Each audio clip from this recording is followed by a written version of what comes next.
Morning, everybody. Good morning here in WA. Thank you very much for popping in to today's live market update. I'm delighted to see you here as always. I hope you're good. Hope you had a great weekend and delighted to share this time with you. Of course, as we always do, we're going to give you a little bit of an important message. Then we're going to go through the headlines and, of course, then see if we can find some charts of interest that may be worth keeping on your radar for not just today, but going forward. But let's get into it and just pop up this important message just to remind you that this is for educational purposes only. Please make sure you do your own due diligence on anything you see here. Make sure that you follow your trading plan. Make sure that you manage risk on every trading action. That's both on entry and exit. And of course, make sure that you do the right thing on a continuous basis. Right. Okay. So consistency is always the key, isn't it? So let's have a look at the headlines first and foremost. What's coming across the newswires today, of course. Um, we'll start with what happened in the US on Friday. Markets continued to grind upwards to new records. S&P 500 and Nasdaq both looking good. A little flat today, um, but really what's driven that up is the potential for two further rate cuts this year that was telegraphed by Jerome Powell. Bear in mind, it is a possibility, not a certainty. The markets have certainly priced in almost 80 plus percent chance of another 1/4% in October, um, with a possible additional one either November or December. The bottom line is that it will still be data dependent, and we are seeing inflation tick up. And remember, I said last week that really the Fed's sort of walking a little bit of a tightrope between concerns about inflation ticking up and some economic data which isn't hasn't been particularly flash, notably the jobs data. So it's that balance that the Fed has to do between trying to keep inflation, or at least have a lid on inflation, which is sort of difficult when you've got tariffs flying around, and of course making sure that the economy doesn't fall into a hole. But as I said, this week's data could be key. It is quite an important week going forward. But let's have a look for right now. US futures, as I've said, are flat today so far. Asian markets are mixed in early trading. The ASX, when last I looked, was up around about 0.2%. And the European futures are pointing to a cautiously positive open. Of course, in terms of the FX market, it's been an interesting few days. We've seen the US dollar index, which was looking very precarious, particularly after that rate decision and subsequent press conference. But it is actually bouncing fairly strongly up 4-year lows. Uh, it's interesting to you could have a discussion about what's moving it up. Are the Treasury markets slightly more hawkish than the Fed are telegraphing? We do have some Fed members speaking over the next few days, or is the feeling that perhaps the economic data is going to hold up okay? It's a little debatable, but it's interesting nevertheless. But it hasn't impacted on gold, which is testing record highs around about that 3,700 level. Check out a chart of that, and copper and oil, which are both trading mid-range at this stage. Bitcoin's following suit. Looked as though it was going to breach that 117,000 resistance last week, but then sort of pulled back towards the back end of the week and over the weekend. So that's back in range again, but there's some key levels there to keep an eye on. In terms of data and news, or trade news is obviously going to continue to be important. There is discussions about TikTok, the social media short video company, which essentially China was trying to jump onto the party. Congress actually sort of suggested that this should be banned, but Trump has a better plan for it. Let's buy it. Let's plaster our propaganda all over it, in line with how really Truth Social and Twitter, or X as it's now known, work. So it's interesting, particularly as Rupert Murdoch is potentially one of the parties, part of the investment um, cohort that are interested in purchasing. I think around about 80% of TikTok. Anyway, watch that. In terms of data this week, then the PCE data on Friday, the Fed's favorite inflation member, is the key number, is the key data point this week. Not surprisingly, as I said before, it's data will dictate, and it'd be interesting to see if there's any tick up in that as well. But also keep an eye on tomorrow's PMI data. There's manufacturing and service data coming out of Asia and Europe and the US throughout the course of the day. Not much going on today um, to jump up and down about. So that's where we're at um, in terms of. I'm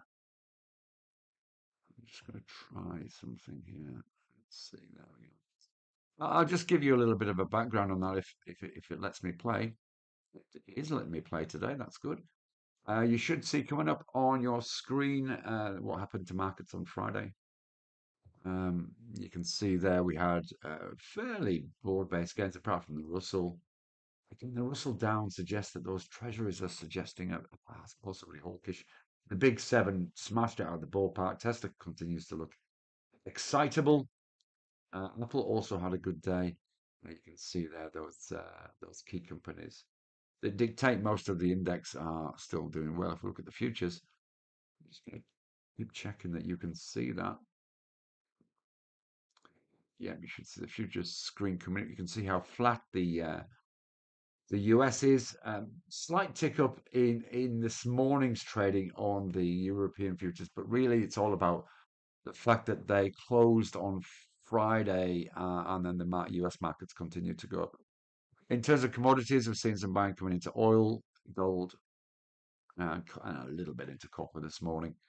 And on the FX side of things, the USD is looking strong again today.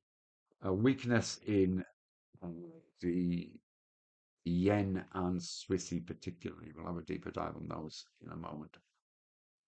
Here's the week's data. As I said, very, very little going on. There was thinking that the Chinese may follow the Fed and reduce loan rates, but they didn't. They're static. Very little out today at all. Later on today, in the middle of the night, the BOE governor speaks, but that's the only significant data point out today, really. But tomorrow is much more important. We've got PMI numbers, as I said. It's the flash PMI, so it's the one which has most impact. You can see numbers coming out of Australia. It's a bank holiday in Japan, so that'll be the following day. Eurozone, UK, and US later on. A couple of the moving through the week, we've got crude oil inventories on Wednesday, of course. Watch out for Jerome Powell as well. Actually, what's he speaking at? Okay, do the speech. Less likely to be impactful. Um, Going through the week, Thursday, obviously the final GDP, the less impact or the least impactful of the GDP numbers. There's preliminary, advanced, and final. Preliminary has the most impact. Expected. It's not very often we stray too far from the predictions because obviously we've got those other two numbers in. But obviously, any move from what's expected will be market moving. The jobs, the weekly jobs, isn't will also be in focus. So that's where we're at. And then, of course, there's that PCE data out on Friday. So there's your quick rundown of what's happening this week. Let's have a look at the ASX since we can. You can see we are actually sort of moving up quite nicely. We had a little spike initially and then a drop down to around about that 0.2%, but we can see we're holding on to 8,800, which looks important. If we just pop this to a year chart, you see that pullback that we had. This is on the back of weaker data than expected, and a persistent sort of RBA reluctance to drop rates too much. But nevertheless, in terms of context, if we look at a 5-year chart, you can see how well this is. This could be just another retracement, as I've seen several times over the last 12 months. Looking at the sector split, resources are rocking and rolling up nearly 2% today. So it's materials that are driving the market. Obviously, with that gold price where it is, with copper and all holding on, then that is doing particularly well.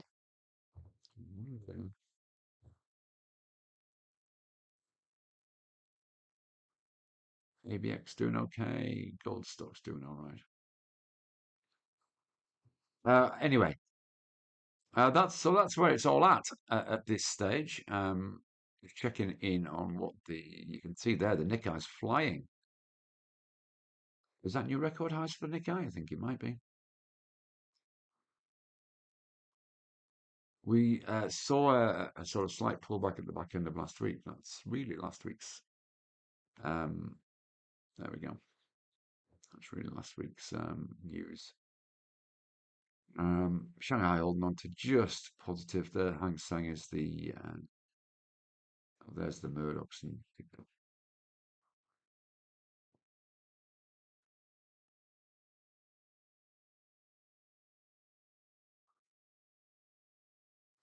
yeah. Anyway, that's where it is. Okay, so let's move on to some charts.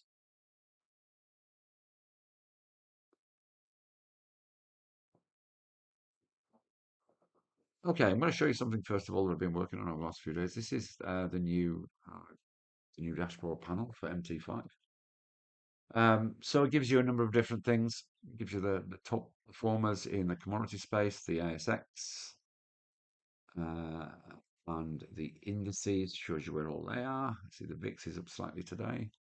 Market times, it sort of gives you an indication from a MT5 time what markets are open, and you can see there Hong Kong, Singapore, Sydney, Tokyo, all open at the moment.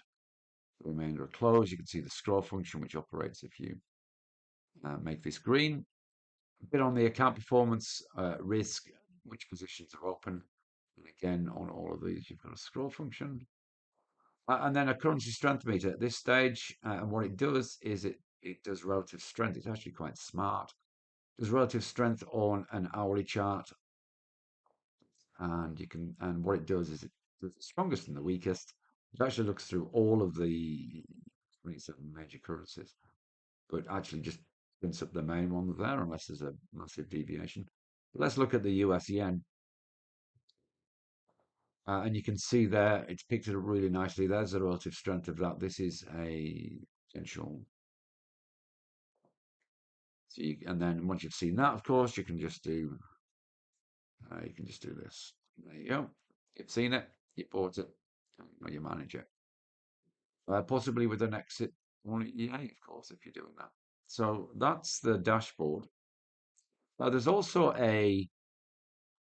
um, if we look at this, I'll go to my charts open. So if we look at the Euro USD, you can see it's signifying that this is bearish. Potential fractal breakout. You can see the fractal breach. There's the previous fractal. It's breached that, and that's why this. So what I've done is taken the standard FX model and done it on strategy. So there's just a little rundown of what's going on in Mike's mind at the moment and what's keeping me busy. Anyway, on to the main things. Let's have a look. Here's the US 500 daily. You can see that continued up move over the last couple of weeks, sort of grinding high, as I said. Record highs on the NASDAQ on Friday, pretty flat today. If we just look at um, if we just look at the chart today, we've got a couple of, we've got a nice line in the sand to say, hey, look, we're moving on up.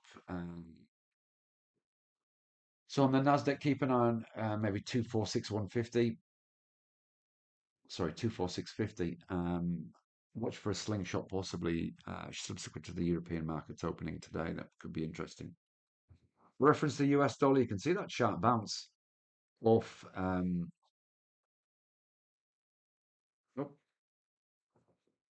thank you, Wayne. Let's go back a little bit. Let's quickly show you a couple of things. Here's this. So I was just chit chatting about things that are happening. Here's the thing in real life so that you can see their positions open. There's the currency strength, suggesting USD's yen is strong. There we go. There's that breach. And then cap performance market times in MT5 times. So you've got that as reference. Commodity, ASX, and index futures performance. And you can scroll most of these if they're relevant. So we can scroll down. So it gives you the top performers. I did think about ordering this, but I think this is probably enough for now. Obviously, what this does is it just tracks things that are in your market watch, and then the account, the risk monitor will sort of go to warning to critical to crucial, warning to critical. At this stage, the default is set at over 5 positions, just to let people know. And of course, I've got 7 positions open there, as you can see. Right.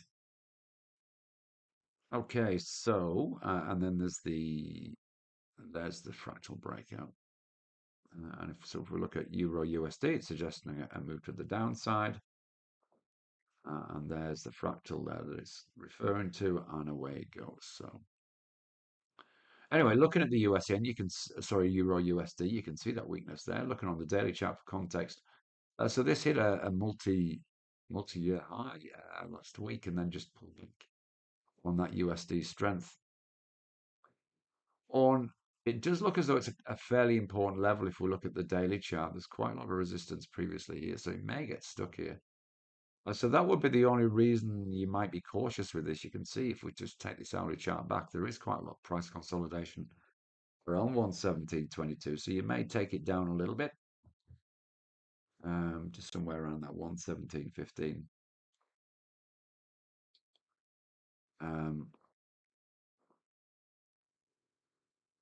Here's the USVN, as I said, that looks like a buy. That's going to be difficult to beat as a chart of the day.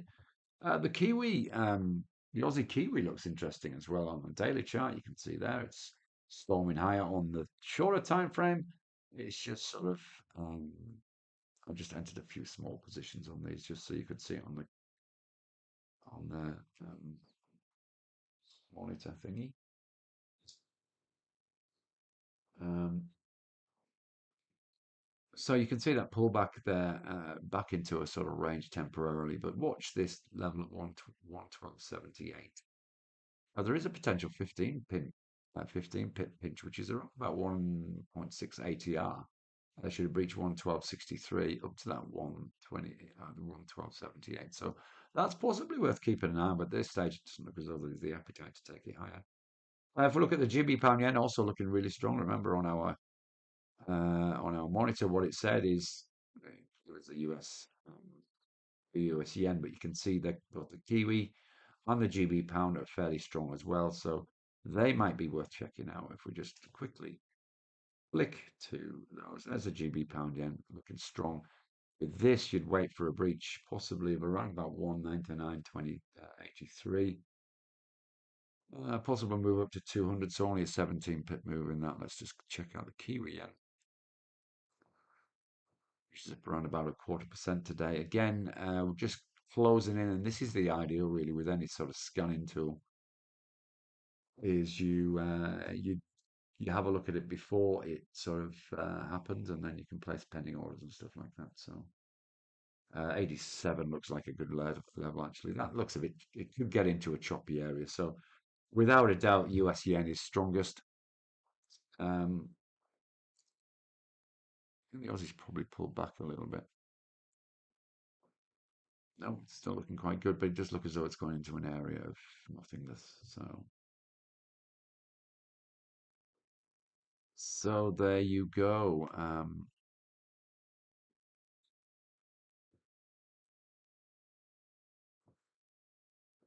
Thanks, guys. Sorry for that little blip.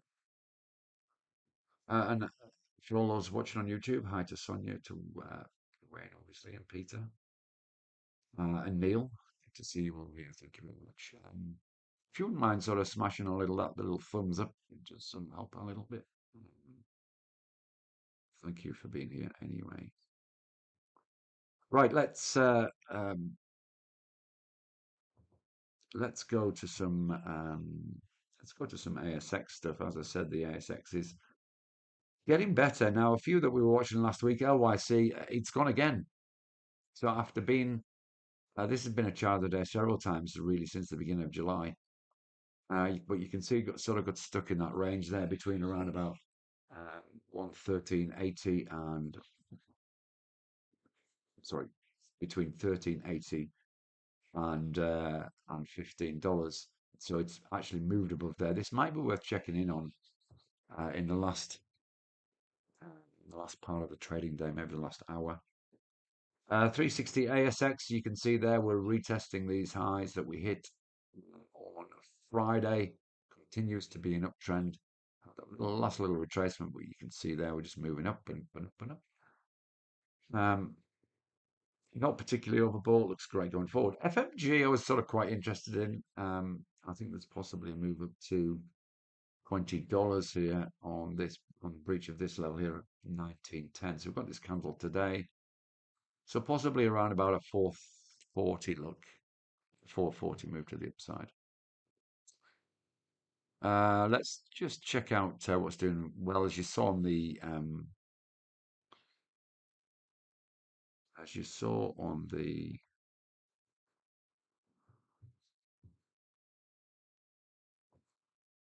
dashboard there, you can see GMD rocking.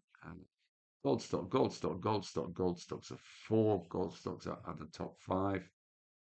We're seeing that also, of course, as we look here. 1, 2, 3, 4, 5, 6, 7, 7. The top 7 stocks are all gold stocks. Megaport are looking very nice, actually. Let's just maybe I don't. Let's look at Megaport. That looks corporate. But really nice bounce there. Probably a little late to get in. Be worth keeping an eye on 1640 in this tech stock. OIC we've talked about, FMG we've talked about, Mesoblast we've been watching for a little while. We are pushing ever closer to that key level of 257. This is one for your radar for the week. Champion Iron, Paladin. Let's have a look at uranium stocks because they were flying last week. That's actually come down a little bit off its high of the session. So Paladin don't look particularly shattering at the moment. We can see a good day at the office here. What's JSX doing? Still in a range, just bouncing off a low. And I haven't looked at a Rio chart for ages, but that sort of range band around this 200 MA doesn't look particularly compelling, does it? So gold stocks are where it's at the moment. Although we did sort of suggest IEL a look worth a look. Just again, keep this on your radar for during the week. We're looking for a breach of 587.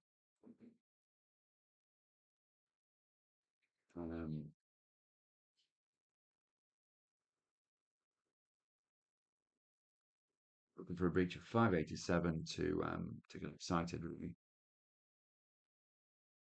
Let's see, pharmaceuticals.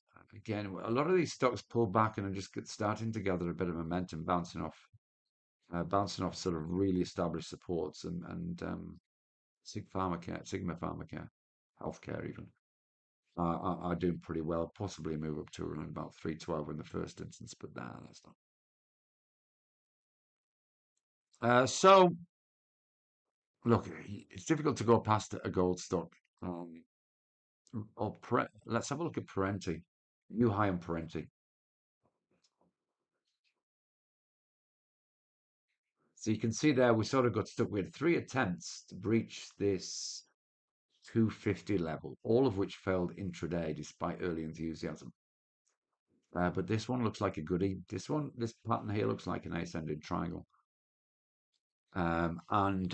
Yeah, one certainly worth keeping an eye on. You can see that in all its glory if we put it on a line chart with the higher lows and the resistance in play. So I'm actually going to make that my chart of the day, Parenti Limited. So I think that's looking very strong. And this is record highs on this stock. These are mining services people. Potential move up to $3 in the medium term. I think that's worth a nudge. Into the US, few to have a quick look at. Nvidia seems to have got over its woes from last week. We had that retest of this level around about 165. Really nice bounce. Wouldn't get interested in this until we have a breach of 182. Tesla we've been keeping an eye on. It seems to have paused just underneath 425. That massive move up subsequent to Elon buying some stock. Um, let's just put Uber on here. I'm just interested in Uber. I think that might be looking a little. Again, it's a stock I haven't had a look at for a little while. Uber are looking quite nice. Retesting at $100 looks really like quite important on Uber. It is record highs. So that would put me off this a little bit. The other one that we were looking at, I think, were Robinhood, the broker, which has had a really nice few days. And so there you go. There's one to watch. So I'm going to give you two. I'm going to give you uh, Robinhood. I also think Apple have been underplayed a little bit. There's a possible move up to around about 257 if you like Apple long term. Still, I prefer the microchips. But they all had a little bit of a weaker day. I'm just checking out. We were watching airlines. No, none of those are in the top few. It's pulling back a little bit. Oh, there it is. Delta. Put Delta on. Still a bit of work to do for the airlines there, but we are seeing that bounce again and buying on a dip.